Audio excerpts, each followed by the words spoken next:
So I need to know which questions you want me to do. And if you say all of them, I don't know that I can get through all of them. I got through most of the questions yesterday or in 6th hour, but I don't know if I can get through all of them. But I can do my best to get through as many as I can.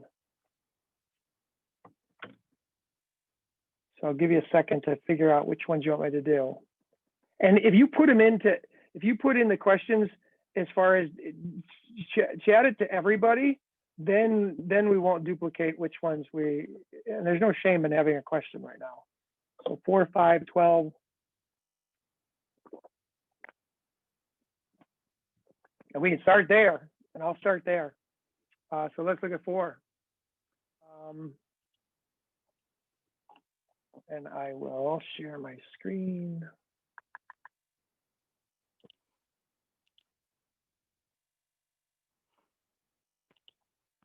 Let me pull up the chat again.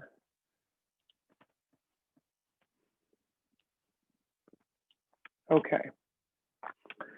So this, you can see my screen, right? Okay. So this is number 4. And so when you, and I'm not even gonna, I won't write on my iPad on this one, but when you, because I can just annotate this. When you read this question and it says, you got this graph and you got this secant line, which goes through those values right there. It goes, why is that not showing up? So it goes through here to here. So that's the secant line. That secant line represents the average rate of change. Okay, so that's the average rate of change. The question is, for how many values does the instantaneous rate of change, okay, of f, which would be f prime, does it equal the average rate of change? Well, what you could do is you could kind of think, well, I could draw a line that is roughly, let me go down here, roughly parallel. I got another one up here that's roughly parallel. And I got another one right here, if I pulled it down to there. But there's 3 ways, there's 3 different lines you can draw so that they're still parallel to that secant line. So each of those green lines would represent the derivative, which is the tangent line. And if it needed to be equal, then we need those tangent lines to be the same, to be parallel to the secant line, if they're going to be equal. So there's 3 ways to have that work out. Okay. I'm going to clear these annotations, so hopefully you're all right with that. So let me look at 6. That was 4, and let's do 5 actually. 5 is one I told you didn't have to know. That was one of the ones I told you to skip. Turns out that anytime the velocity changes signs, that's when the particle changes directions. So at 1, 2, and 3, it changes signs. At 4, it just kind of stops and then keeps on going. Just so you know, we'll get to that after somewhere in unit 5, but you didn't have to know that. You didn't have to know 6 either. I told you to skip 6 too.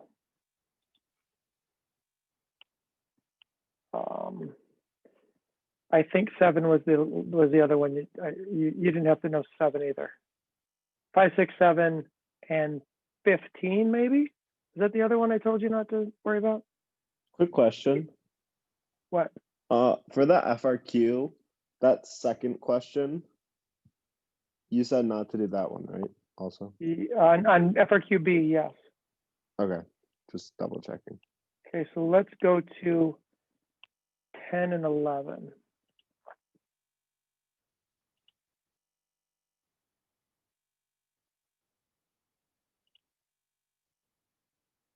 Okay, so on number 10,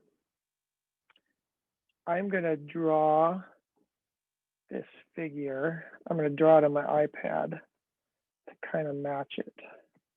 But I need to shrink the iPad down so it's not so obtrusive. Okay. So on this, I have some information on here that it gives me. So first of all, I got this walkway. I got a lamppost, and I got this person. Okay. And so then I get some information, and I start to read through this, and I'm going to write the quantities down here. And it says a person whose height is M. So this person whose height is M. Actually, do it in different colors so you see the difference between the diagram. So the height of the person is M. Is walking away from a street light on a straight road as the figure shown above. The height of the street light is L. At time t equals seconds, the person is X feet from the street light. Okay, so from the street light, that person is X feet. And the length of the person's shadow is S. So somewhere down here, the shadow is S. The quantities are related by this equation. Okay, so the quantities are related by that equation where L and M are constants. Which of the following best describes the rate of change of X with respect to time? So on this, you got 1 over L, and you got X plus S is equal to 1 over M times S. And L and M are constants. So 1 over L is a constant, 1 over M is a constant. And it asks you something about the rate of change of X with respect to time. That's what it's asking you for. And I always put a little question mark to say, what am I supposed to even solve for?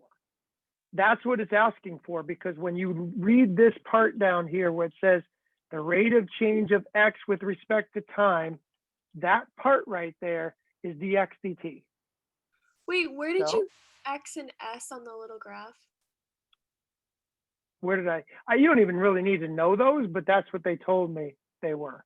Because they told me that the person is X feet from the street light. So that's the distance from here to here. And then the shadow is a certain length.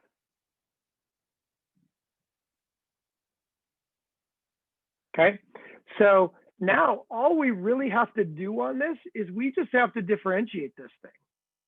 Like if we differentiate this equation, the 1 over L stays, the X becomes dx dt, the S becomes ds dt. This is 1 over M, and this is ds dt.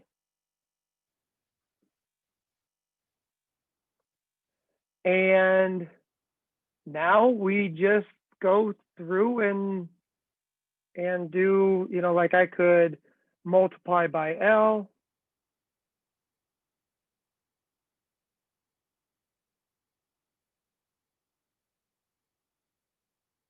Subtract the SDT.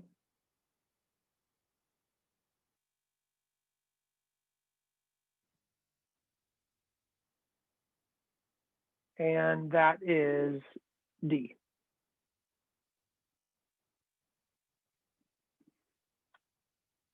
Okay, good. I'm gonna move on unless you stop me. Let's look at 11. So 11, I'm gonna write the information and then I'll go back to my iPad and do it for you. But I don't think I can get it. Oh, I can get it down to there. Tells me I got this particle x squared plus y squared equals 25. So I got this equation. I got a 0.3 comma 4. Tells me dx dt is equal to 6. And dy dt is what I am supposed to figure out. So I always put that question mark because that's what I'm trying to figure out. So if I'm trying to figure out dy dt, I clearly have to differentiate the equation that's given to me. So if I differentiate that equation, I got 2x dx dt plus 2y dy dt equals 0. Don't forget the derivative of 25 all by itself is just 0. I actually have everything I need to plug in. I have 3 for x. I have 6 for dx dt. I have Wait, 4 Alquist. for y. I thought we didn't have to differentiate the dx dt. I thought it would just be 2x. Not if it is when you're differentiating with respect to x, but not when you're differentiating with respect to time. Like So when you when you're differentiate with doing- respect to time, if the variables don't match, you have to have that piece with all of them. You have to do like the double kind of thing, the chain rule thing. The chain rule thing, yep. Maddie, we kind of do that with when the variable's x, but then it would be when you're differentiating with respect to x, but then it's dx dx, which is just 1. So Okay. we just don't write that. And then you can solve that from here. I'll let you finish that, but when you finish it, you get negative 9 halves. Okay. Any questions on that before I move on? Yeah, so if it was like a bunch of different letters in there, like Z and A and B or whatever, you would do like dz over dt and dA over so you just do it with all the variables. Okay. Anything that doesn't match, yep. Anything where the variables don't agree, yep, you have that piece. Absolutely. Okay, so 12. I'm going to come back to 12 because that's a pretty lengthy explanation. So I will come back to it, but I'm going to do 13, 14, 16 first. So 13 is actually one that you guys did, but it's not set up for you, and it's wordy, and so that kind of scared the bejeebers out of some of you guys. So you got to kind of read what it says. It says two roads intersect at right angles. Well, if I have 2 roads intersecting at right angles and I start drawing a picture for it, 2 roads intersecting at right angles. A car is traveling south towards the intersection. If it's traveling south towards the intersection, it's here and it's going that way. That's where the car is. It says a radar monitored speed sign is positioned a 1/4 mile east of the intersection. So the radar would be like here.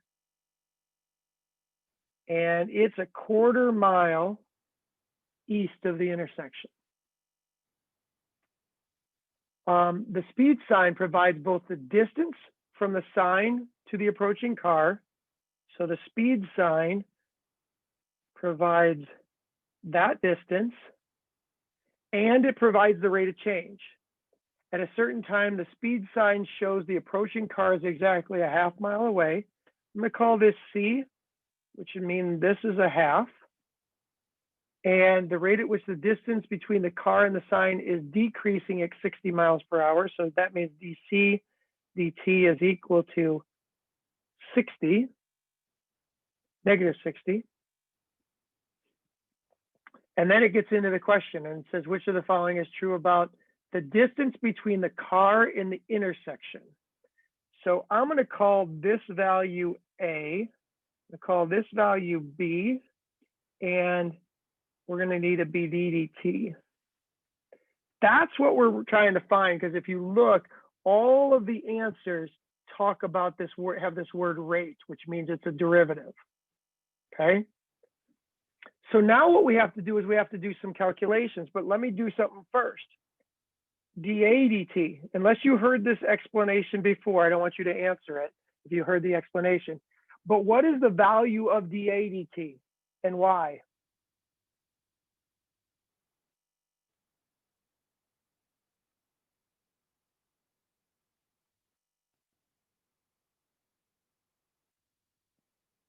Somebody's got to unmute themselves and tell me. 0 because it's constant. Exactly, John. It is 0 because the radar gun is not moving. The radar gun is stationary, right? And it doesn't go anywhere. So it's not moving. So now, some of the things that we are going to need to figure out is, and I'm going to go to here and I'm going to blow this up a little bit so you can see it a little better. But some of the things that I need, I know that I'm going to need I know I have this equation, a squared plus b squared equals c squared. I know that if I differentiate that, 2a dA dt plus 2b dB dt equals 2c dC dt. And if I look at this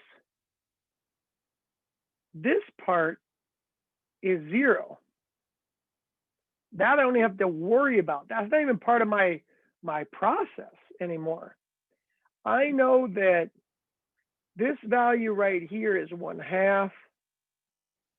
I know that this value right here is 60. I know I'm trying to find dB dt. I know this is 2, and I got to figure out what b is. Well, I can find out what b is. I can find out what b is by doing a little bit of arithmetic. And that's maybe the hardest part of this problem, is knowing that b squared is equal to, or b squared plus 1/4 squared is equal to 1/2 squared. So we have to do some arithmetic. So we got b squared plus 1/16 is equal to 1/4. Hopefully you're all right with that. So b squared is equal to 1/4 minus 1/16.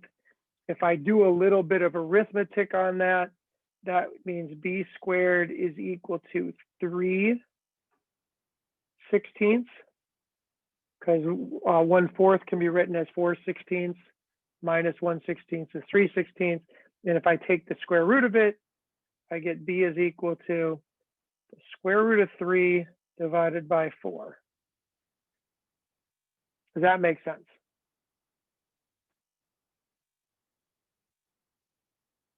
Because the square root of 3 is on the top, the square root of 16 is 4. So I know that this is the square root of 3 divided by 4. Now I have to go through and do some calculations. If I think about like the calculations on this, take a look out. They're not hard calculations because dB dt, and even if I don't skip a step, is equal to -60. If I divide by 2, that would be -30.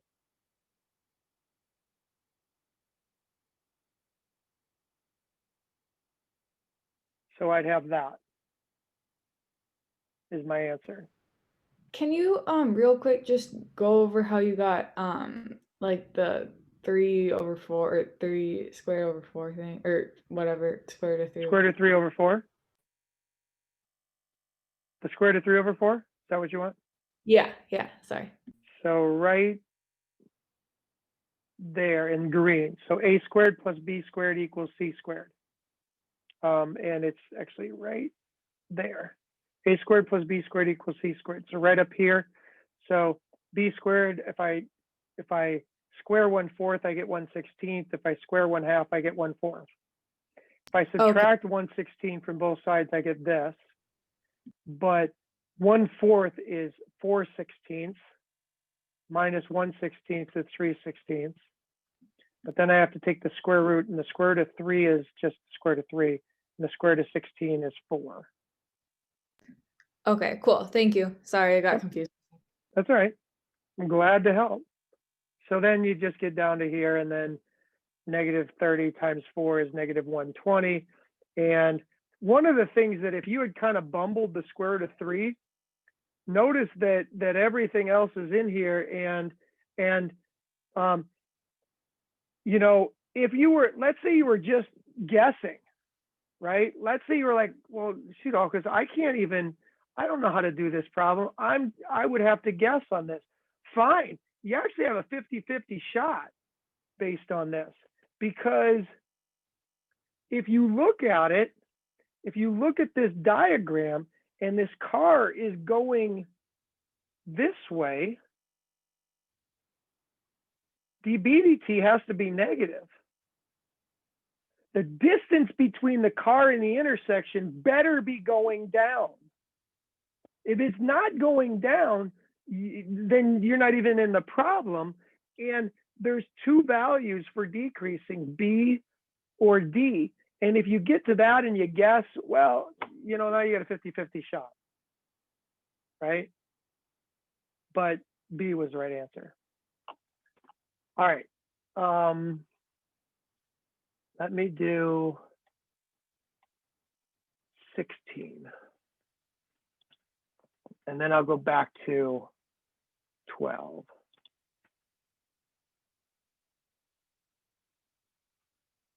Okay. So this one is asking for which one is not an indeterminate, which one does not yield an indeterminate form. You have to remember that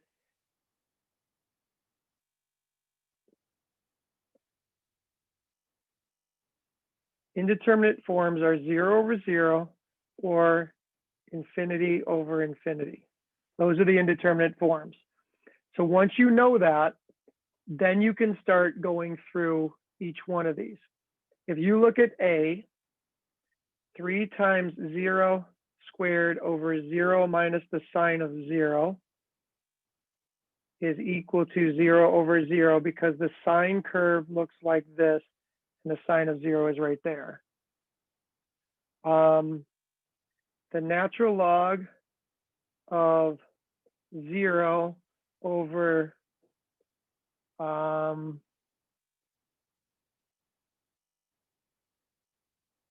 sorry, that's a natural log of 1, isn't it? It's a natural log of 1 divided by 2 squared minus 5 times 2 plus 6 is equal to 0 over 0, because the natural log graph looks like this, and this is the 0.10. The limit, you got pi minus pi over the cosine of pi is equal to 0 over negative 1, because the cosine graph looks like this. Here's pi, here's negative 1, there's that value. And so this one is actually just equal to 0. That's not an indeterminate form. And you wouldn't even need to go on, but we could go on and know that D is infinity over infinity. Okay, so C is the answer to that. But you had to know that these are the indeterminate forms. If you know that, then you can evaluate all of those. Okay, let's go back. I got 15 minutes and I should have plenty of time to process you through the hardest question on the test, or on this problem set. I think it's the hardest question, which is this one. So here's what I have. I'm going to draw some information on here. And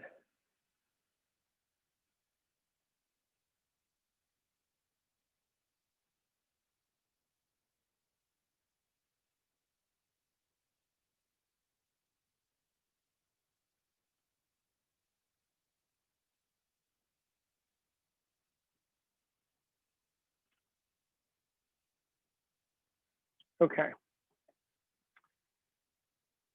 So I'm going to write all the information that I have, and I'll explain where I got all this. So hold on.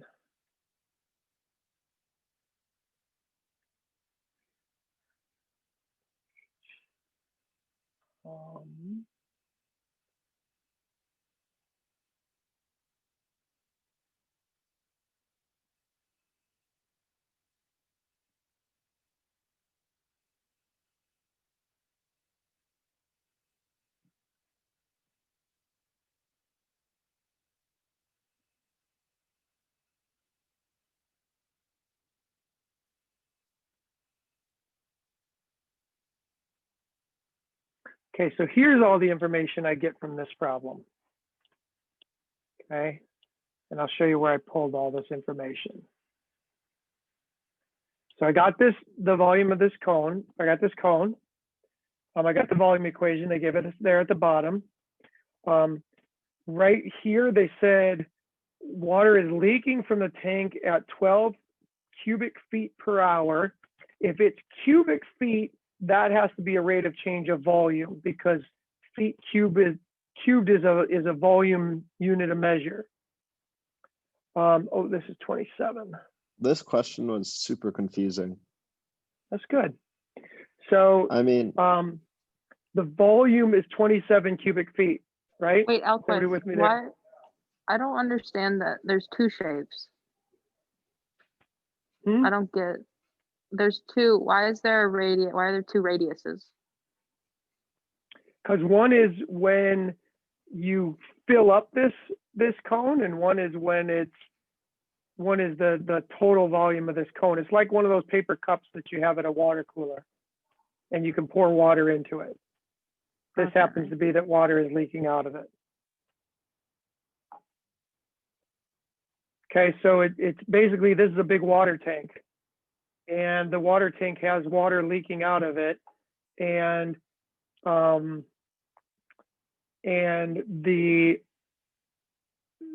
rate at which it's leaking out is 12 cubic feet per hour. That's why it's negative 12. And the volume of this thing is 27 pi cubic feet. And the question is asking what's the rate at which the height of the water is changing. So that's dHdt. Now, you could kind of take a stab at this. If this was an FRQ and you wanted to grub for points, the first thing you could do is take that volume equation at the top and differentiate that sucker and see what happens. Okay, so that's what I'm going to do initially. And then we're going to talk about where we go from there. So if I did that, I would take this volume equation,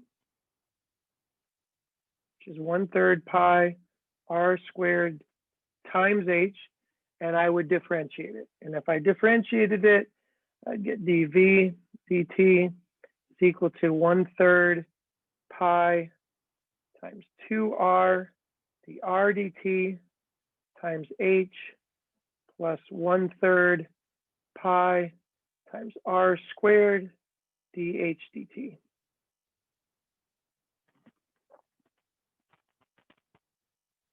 And you might go, holy crap, I don't have any information that I need. Because I don't have h, I don't have r, I don't have dr dt. The only thing I have at this point, the only piece I know is this is negative 12. So I need to calculate r, I need to calculate dr dt, I need to calculate h, I need to calculate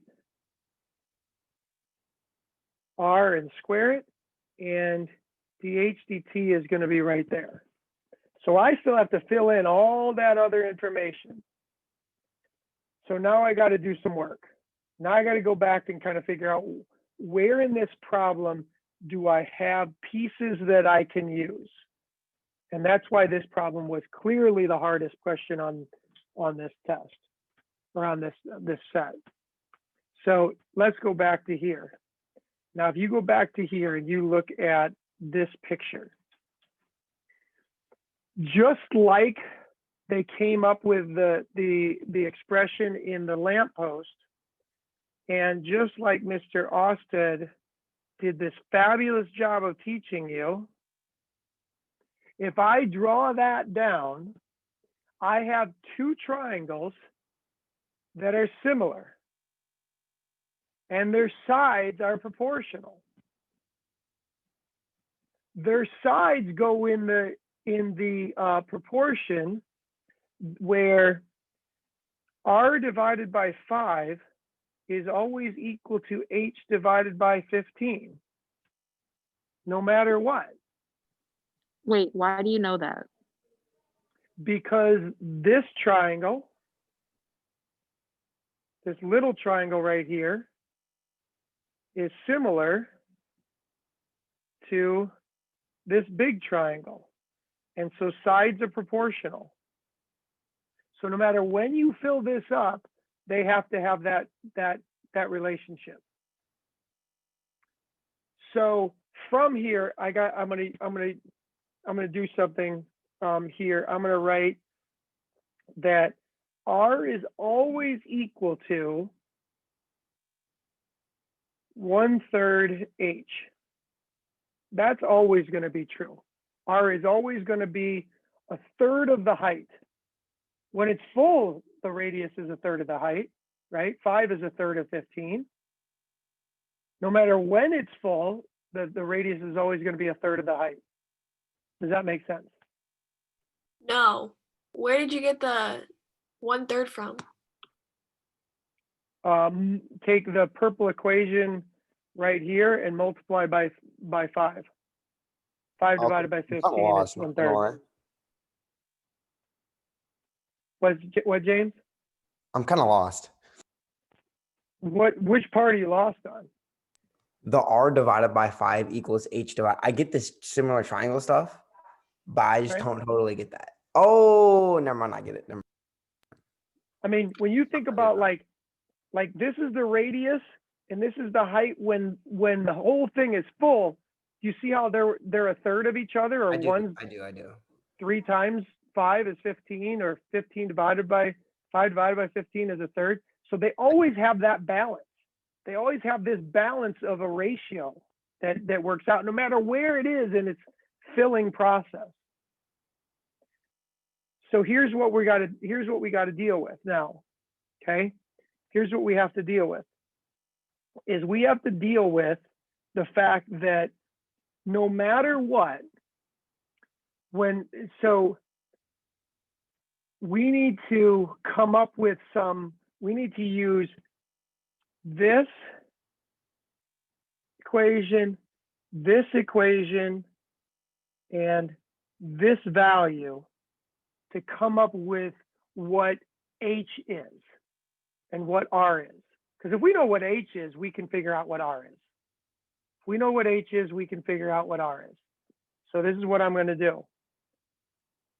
So I'm going to take, so if r is equal to 1/3 h and the volume is equal to 1/3 pi r squared h, if those things are true, then the volume is equal to 1/3 pi times 1/3 h squared times h.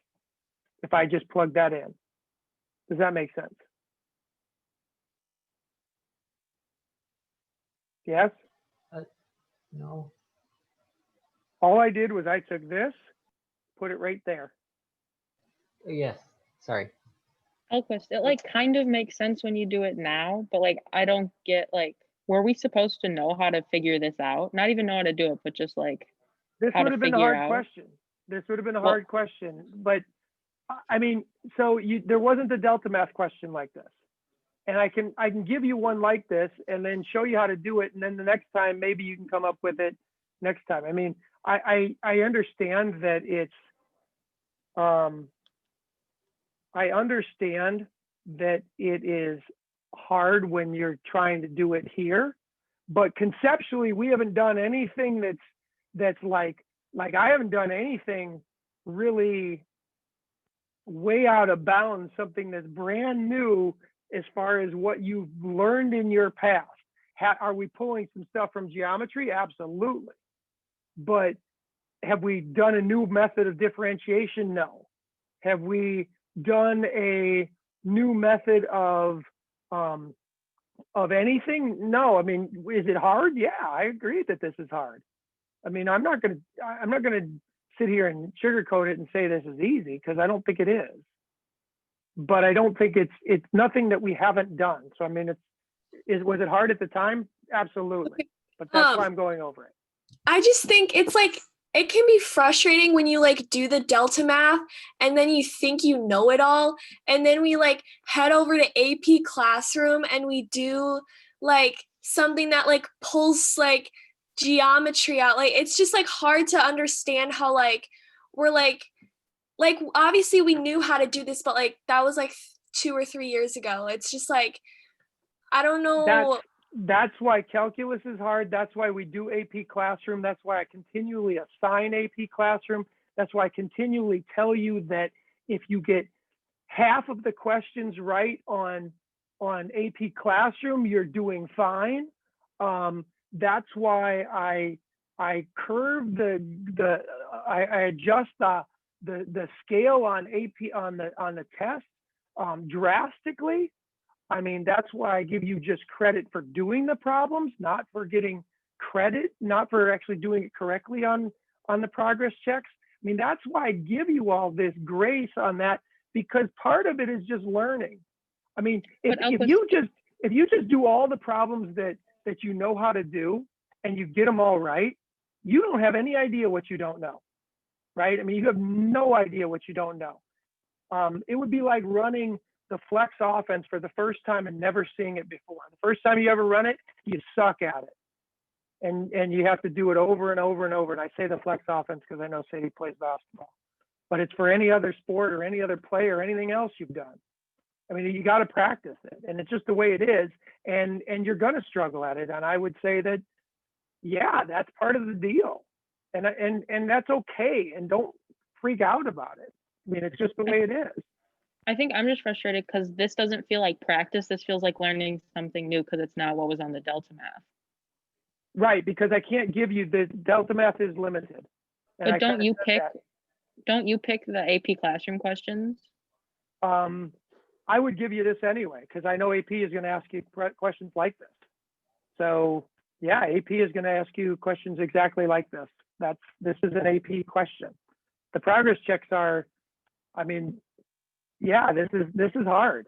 I mean, to say that I can give you every single problem, if I gave you this problem right out of the gate on the test and held you accountable for it, that would be a different story, right? I mean, if I held you accountable for it and I said, you have to get 95% on AP Classroom to get an A in the class, then that wouldn't be fair. But I have never done that, right? I mean, I've always said you can miss points. In fact, you could miss you could miss half the points. You get 50% on AP Classroom on the test and still get 88% in the class. And so I adjust that all the time. So it's not like we haven't done that. So let me see if I can finish this in a couple minutes. There's a couple directions you can take on this, right? I mean, you got this big long equation up there that we're still trying to solve. Or I could kind of say, well, shoot, this equation, that is a volume equation. I mean, wouldn't you say that this equation is a volume equation, right? I mean, all I've done is I've manipulated this.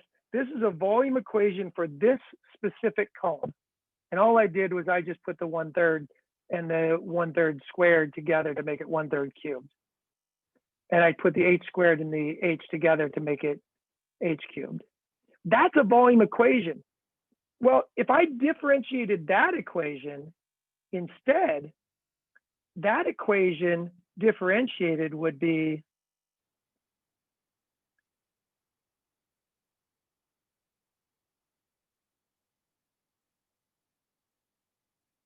that, right? You understand that that's the same? That's a lot easier to deal with then the other one, because now I have minus 12. I'm going to simplify this. So I'm going to simplify this to 1 over 3 squared times pi times h squared dh dt. Now I just have to figure out what h is. Right? I mean, I just got to figure out what h is on this because on this I have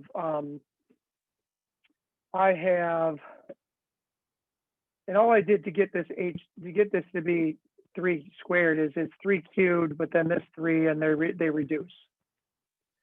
But now what I can do is I can take this volume equation, and I know the volume in this problem was 27 pi. And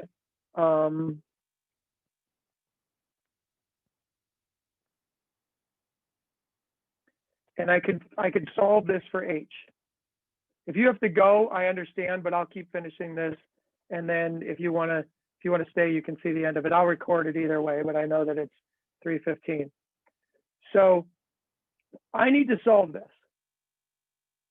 Okay, so I need to solve this equation. And I need to solve this equation, and I know this is 3 cubed times pi is equal to 1 over 3 cubed times pi times h cubed. And that's what I have, because instead of writing 27, I wrote that. I wrote 3 cubed. Now, there's a pi on both sides.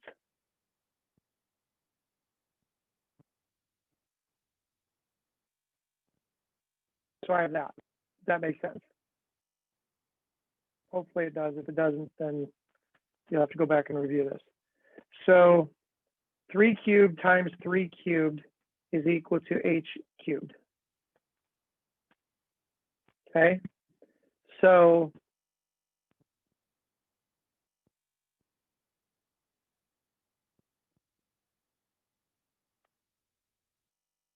that's got to be true. And that's just simplifying using exponents. That's simplifying using exponents because that's 3 to the 6th, and you can write 3 to the 6th as 3 squared then cubed. What that means is h is equal to 3 squared, or h is equal to 9. Either one, you can use either one. But what we have now is we have the following. We have this. We have negative, I'll write it down here at the bottom. And then I'll zoom in. I have negative 12 is equal to 1 over 3 squared times pi times 3 squared squared times dh dt. So that's what I have. That I have to solve for dh dt and come up with one of these values down here. So I'm going to do that, but I'm going to do some simplification, and this is why I'm not ever writing. This is why I'm leaving it as powers of 3, because I can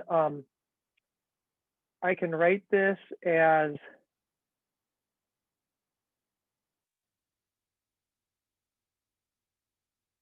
that. I can then write negative 12 is equal to, if I reduce these, this would be to the second. So this would be 3 to the second divided by pi, or sorry, times pi, dh dt. And now I'd have negative 12 over 9 pi is equal to dh dt. And that's why, and that's the same as this value if you divide both things by 3. And the decreasing is there. Again, so you could kind of say, how would I even come up with that? Well, you could reduce this to a 50-50 guess by simply knowing that this problem looked like this. And this problem was in a situation where this cone had some kind of water in it, and the water was dripping out of it. If the water is dripping out of it, and this is H, the H dt needs to be negative. H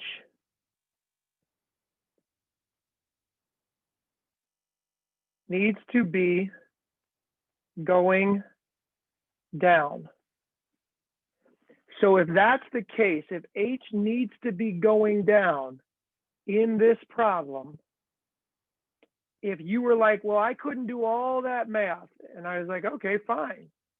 But if you think of the context of this problem and you got a choice between H is decreasing at this rate, H is increasing, well, H can't be increasing.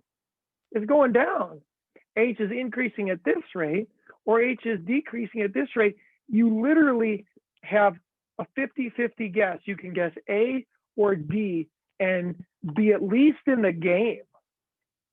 And you had to know no calculus at that point. You just had to know, you know, with what I drew there in pink, you just had to realize that if water is going out of this tank, the height is going down, and that would be decreasing.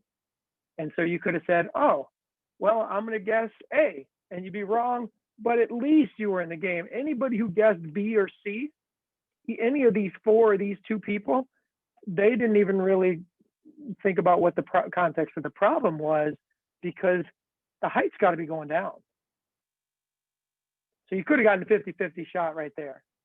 And 50-50 is better than 25%, right? I mean, some of that's part of taking a test. Going, shoot, I'm just going to guess. And that's okay. And as far as the free response question goes, the way you would grub for points is if you were like, okay, I know way up here that I have this volume equation and I know I have to differentiate it. I'm going to do this work that I have in green, and that work is worth like 2 points on an FRQ. Just differentiating that and not knowing what the heck you're going to do with it, but knowing I have to differentiate that volume equation. So that's how you grub for points on an FRQ. The other explanation, the pink thing that I just did, is how you at least reduce your options on a multiple choice, which significantly increases your chances of getting questions right. And part of that is just the process of going through it. And it may be frustrating, and that's okay, but that's why I curve the stuff like crazy on the test. That's why I do it, because I know that it's not for everybody. But I'm not looking for perfection. I'm just looking for you to get some understanding of it. If you get perfect, great, but nobody does. That's okay. Do you think we could do like maybe for like the next unit or something, like if we know that there are going to be like questions like this that are kind of like weird and hard and stuff, could we do like a day of you explaining how to do that before we do like the AP test kind of questions? The answer is I can. One of the issues so it's like the chicken or the egg kind of argument, right? What comes first, the chicken or the egg? Like if I show this to you, there's a significant number of people that would not be ready for that explanation. They'd check out, and then they get to it, and I'd go through it, and then they'd have trouble doing it on their own anyway. I know that like on the FRQ, when like you're a perfect example, when you did that FRQ where you were frustrated, but then when we went over it yesterday, you were kind of like, oh, wait a minute, now I understand a lot more about what it was. But part of that was the struggle. I'll try to maybe make another multiple choice progress check, but they're not easy to make because on AP Classroom, I mean, normally I just give you a bunch of worksheets that maybe would do the same thing, but not everybody has a printer, so I can't print everything off, and then you can't even check your answers anyway. So it makes it a much more limited thing, and you might still be struggling with it anyway because the explanations aren't very good. So I mean, I know that like every time we get to this part in the last 2 units, you all have been pretty frustrated with doing the AP Classroom things and not doing well on it, but then doing really well on the test, or doing well as I would expect people to do on the test, and where I think you should be. And the grades are like, that's why the class average is like 93%, because this is part of the learning process. And it's different than any other thing that we've done, that you've done in another math class. It's harder. It just is. I mean, there's stuff that we're pulling on this problem that you haven't thought about before. And if I give you another one like this, maybe it would work out. Maybe I'll try to give you some more problems like this and see what happens. See if you do better on it. Yeah, and could like you walk through them when we do them, or do you need us to do it by ourselves? Like I don't know. Like I mean, some of it is how far can you get on your own without help, and they're all a little bit different. Like I could give you another cone problem like this, and that's fine. But if I suddenly give you one where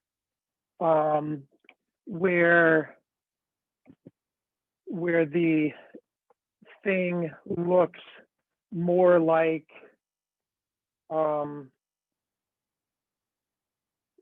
this, that's going to be different. Or I maybe give you a problem where suddenly we're doing something like this, and there might even be a cone up here leaking into that. I mean, that was a problem on an AP question. So if I give you that, fine, but then I don't know if I can give you another one that's just like it. Like one of the reasons everybody likes Delta Math is if you get one wrong, they give you one just like it, like exactly like it, just change the numbers. And that's really why Delta Math is so much easier. yeah, I guess I didn't mean it to be like that they were the same, just like that it was also like a complex one, like that you didn't understand. Right. I don't know. It's okay. And We can. I think that I will try to give you something. I'll try to give you another progress check. And because I left the test open, I'll give it to you. And whether we get to the explanations or not, I don't know, but at least there will be, maybe I'll make a video of the explanations or something. But I'm running out of time and I don't want to save this test till after break. That would be the worst thing I could do to you. So I want to kind of finish this test, but I'm running out of time, partly because I got some people that don't do the work on time, right? And then I'm stuck. So I will probably make, because somebody in 6th hour asked for another explanation as well, and or another practice set, and I'll see what I can pull together, and but then I got to go hand select them. I'll just do that as best I can, and then I'll throw them at you, and whether you do them or not is okay. Okay, thank you so much. Okay, Sorry. thanks. Yeah, thank you. Thank you, Alquist. Thanks. See ya. Thank you, Alquist.